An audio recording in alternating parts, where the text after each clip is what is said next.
So why should you care about a floppy-haired, vegan, fidget-spinning crypto billionaire who occasionally sleeps on a beanbag chair? Welcome to WatchMojo, and today we're exploring the rise and fall of FTX, as well as its now infamous founder. I think what matters is what impact I have on the world. When you first heard the initials SBF, you might have assumed it was a stock. Actually, it stands for Sam Bankman Fried, a young crypto entrepreneur who became synonymous with three other letters: FTX, or Futures Exchange. That is Sam's Toyota Corolla in the parking lot of FTX headquarters in the Bahamas. It's one of the largest and fastest growing crypto exchanges in the world, and Sam is the CEO. Just as the stock market blurs the lines between investing and gambling, many placed their faith and money in SBF, confident that he was a safe bet. People wanted to believe that Bankman Fried would pave a brighter future not just for crypto users, but for the whole world. It's not going to be good for anyone long term if we have real pain, if we have real blowouts, and it's not fair to customers. Once seen as the altruistic version of Mark Zuckerberg, Bankman Fried is now being compared to Bernie Madoff, Elizabeth Holmes, and other fallen billionaires, leading people to wonder if the F in FTX should have stood for fraud. I didn't ever try to commit fraud on anyone. I was excited about the prospects of FTX a month ago. I saw it as a thriving, growing business. I was shocked by what happened this month. The son of Stanford Law School professors Joseph Bankman and Barbara Fried, Sam Bankman Fried was born on the university's campus in March 1992. Despite ties to Stanford and Columbia University, where his aunt is dean, Bankman Fried attended MIT. I went to MIT, had a good time there, though I guess I learned that I didn't want to go into academia. He also considered Caltech, but MIT won a coin flip. After graduating with a major in physics and a minor in math, Bankman Fried continued to work for the property trading firm Jane Street Capital before moving to the Center for Effective Altruism, where he became Director of Development. I got into finance in the first place to try and maximize the amount that I can donate to some of the most effective causes. His time at CEA only lasted 2 months, as Bankman Fried joined forces with the company's CEO, Tara McCauley, to launch Alameda Research. Alameda Research is the first company I started up, and it was a crypto quant trading firm. With Bankman Fried owning roughly 90%, this crypto trading firm would gain a sister company in FTX just 2 years later. Co-founded by Bankman Fried and former Google Flights employee Gary Wang, FTX showed rapid growth from its genesis in March 2019 to its peak in July 2021, when the company was valued at $18 billion following a $900 million funding round. They found out about FTX organically.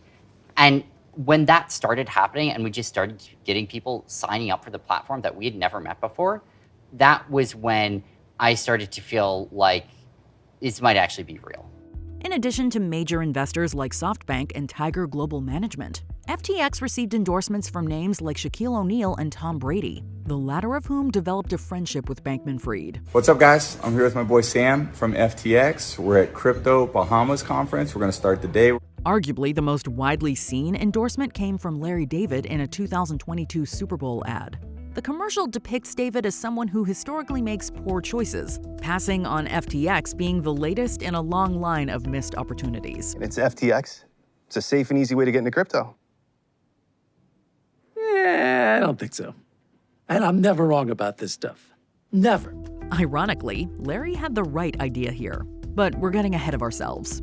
By 2022, Bankman Fried ranked 41st on Forbes' 400 richest Americans and 60th on the world's billionaires with a net worth estimated at $26 billion. By 2021, you're on the billionaires list, more than $22 billion in terms of net worth. Yep. You wouldn't guess this based on Bankman Fried's untamed hair, casual clothing, and the beanbag chairs where he took naps, painting him as a humble everyman. This is a tale as old as time to some degree. Some young, charismatic guy in Bermuda shorts with the floppy hair charmed the 20 best investors in the world. This isn't to say that Bankman Fried and FTX were not spending extravagant amounts of money left and right. In 2021, FTX spent $135 million on the naming rights to the American Airlines Arena in Miami, Florida, changing it to the FTX Arena. In 2022, it was reported that Bankman Fried and fellow FTX executive Ryan Salem spent $256.3 million on 35 properties in the Bahamas. This is also where FTX set up its $60 million headquarters. We'd never had a single sort of formal headquarters before, and we were really excited about establishing one in the Bahamas. Nevertheless, Bankman Fried prided himself on being an effective altruist, saying in January 2022, quote, "I wanted to get rich not because I like money, but because I wanted to give that money to charity." Do you have a sense of how much of your fortune you'd be willing to give away in the end? In the end, I think almost all of it. The following June, he signed the Giving Pledge with aspirations to eventually give away most of his $26 billion fortune. In addition to charitable organizations like Giving What We Can, Bankman Fried became a prominent political donor. My donations were mostly for pandemic prevention, and they were looking at primary elections where there were candidates who were outspoken in favor of doing things now to prevent the next pandemic. Although he gave to Republicans and Democrats, Bankman Fried most notably donated $5.2 million to Joe Biden's 2020 presidential campaign, making him the second largest contributor after Michael Bloomberg. Bankman Fried sought to spend at least $1 billion on the 2024 presidential election, with rumors circulating that he might pay Donald Trump $5 billion not to run. That only shocks you if you don't know Sam. Sam's thinking we could pay Donald Trump not to run for president. Like, how much would it take? Did he get an answer? So he did get an answer. He was floated. There was a number that was kicking around, and the number that was kicking around when I was talking to Sam about this was $5 billion. The summer of 2022 was rough on the crypto world, with Terra Luna, Celsius Network, and Voyager all collapsing. Despite some skepticism, FTX appeared too big to fail, only trailing behind Binance in the crypto exchange market. From a longer-term perspective, it's just that was what was important for the ecosystem, is what was important for customers, and it was what was important for people to be able to operate in the ecosystem without being terrified that unknown unknowns were going to blow them up somehow. FTX was even in talks to purchase BlockFi for up to $240 million. Just as BlockFi faced bankruptcy, FTX would soon find itself in a similar position. November 2022 saw a downhill spiral, starting with a CoinDesk article that claimed Alameda Research possessed a substantial quantity of FTX's native tokens, FTT. That's a red flag potentially, because it tells you that so much of this empire is supported on the foundation of money that comes from a sibling company. Although Bankman Fried co-founded both companies, FTX and Alameda Research operated separately. Yet this didn't stop Alameda from borrowing billions in FTX customer funds and trading them. To make matters worse, Alameda began using it as collateral to obtain billions of dollars in loans from third-party lenders, leaving Alameda exposed to significant financial risks. Alameda was seemingly FTX's biggest customer, allowing it to withdraw, quote, unlimited funds. Days after CoinDesk shined a spotlight on this, quote, unusually close relationship, Binance CEO Changpeng Zhao announced that his company would sell its FTT holdings. We have decided to liquidate any remaining FTT on our books. And recently, with the news of them becoming insolvent, carried by CoinDesk first, we just said, well, we want to sell those tokens. That's all we did. News also broke that Binance was in talks to acquire FTX. The value of FTT subsequently plummeted from $22 to less than $5, erasing nearly $2 billion. SBF came on Twitter and then he said, a competitor is attacking us. We do not take client deposits and we don't invest them in anything, even treasuries. So I think that put my mind at rest. Binance ultimately decided not to move forward with the deal, pointing to FTX's, quote, mishandled customer funds. By the end of the month, FTX, Alameda, and more than 130 affiliated entities would file for Chapter 11 bankruptcy. Many attempted to withdraw from FTX during this time, but the firm was unable to meet demands, leading to a shortfall of $8 billion.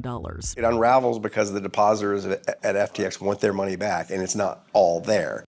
It wasn't all there in large part because the investors' money intended for FTX had wound up in Bankman Fried's privately held fund, Alameda Research. In under a week, Bankman Fried's net worth went from $16 billion to virtually non-existent. As all hell broke loose, Bankman Fried fled to the Bahamas, staying in a $30 million penthouse he shared with others. Bankman Fried spends the next month in the Bahamas, inside the $30 million oceanfront penthouse where he lived with other FTX and Alameda executives. By December 2022, the authorities showed up at Bankman Fried's apartment, arresting him. He was to be extradited to the U.S., where a trial awaited.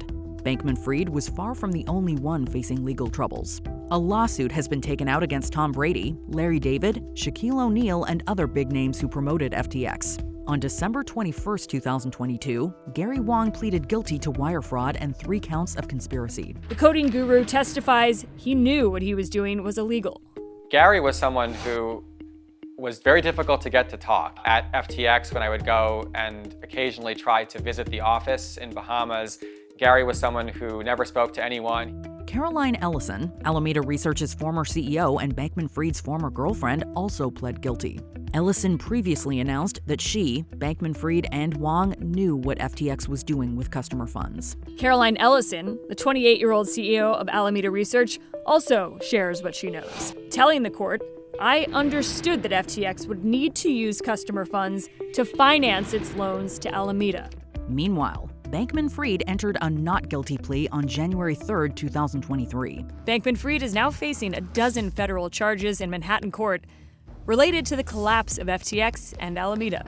Released on a $250 personal recognizance bond, Bankman Fried was permitted to stay with his parents under house arrest in California leading up to the trial. Despite the advice of his attorneys, Bankman Fried continued to use social media and speak to the press. His bail was revoked in August 2023 amid allegations of witness tampering. He's headed to jail. The judge, though, saying that he attempted to tamper with witnesses at least twice. DOJ prosecutors had accused him of witness tampering. You can see the courtroom there. Outside there, he also, they say, intimidated witnesses through his many conversations. The prosecution argued that Bankman Fried attempted to, quote, discredit Ellison as a witness by leaking her personal diary to the New York Times. Bankman Fried spent the next 2 months in Brooklyn's Metropolitan Detention Center, with the trial commencing on October 3, 2023. Proceedings are expected to last for roughly 6 weeks, with Ellison and Wang among the witnesses. Wang told the court that he committed financial crimes, and when prosecutors asked who he committed the crimes with, Wang claimed it was alongside executives Nishad Singh, Caroline Ellison, and SBF himself. The downfall of FTX was felt throughout the crypto industry, with Bitcoin's price hitting a 2-year low. FTX is a cautionary tale, not just for the gamble that is crypto, but for the gamble of placing unchecked power in one individual. Is there any checks and balances happening in this environment then? Well, what checks and balances would you imagine there might be in a corporation? Chief financial officer? No, there's no chief financial officer. HR department? No, there was no HR department. Compliance office? Oh, no. FTX had no CFO, virtually no HR department. And when the company finally instituted a board of directors in January 2022, the VC firms that invested were not given seats. I asked Sam, I said, who's your board of directors?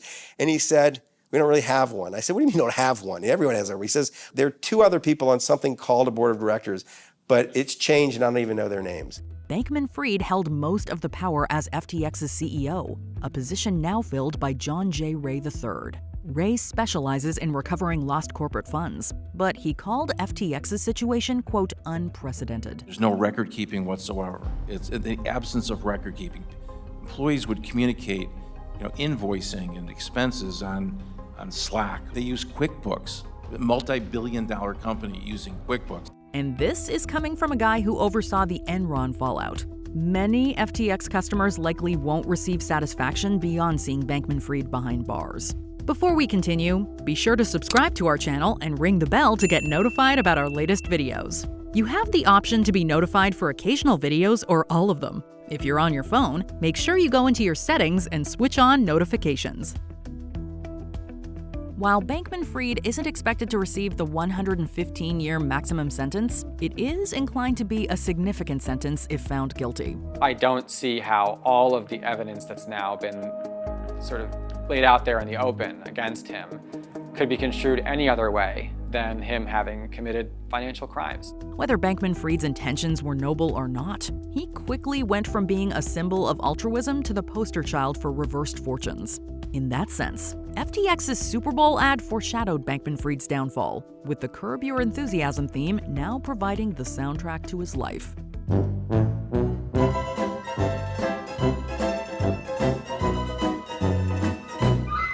What are your thoughts on SBF, FTX, and the future of crypto? Let us know in the comments. It's just as important that we get the details right, and the details are constantly in flux. Did you enjoy this video?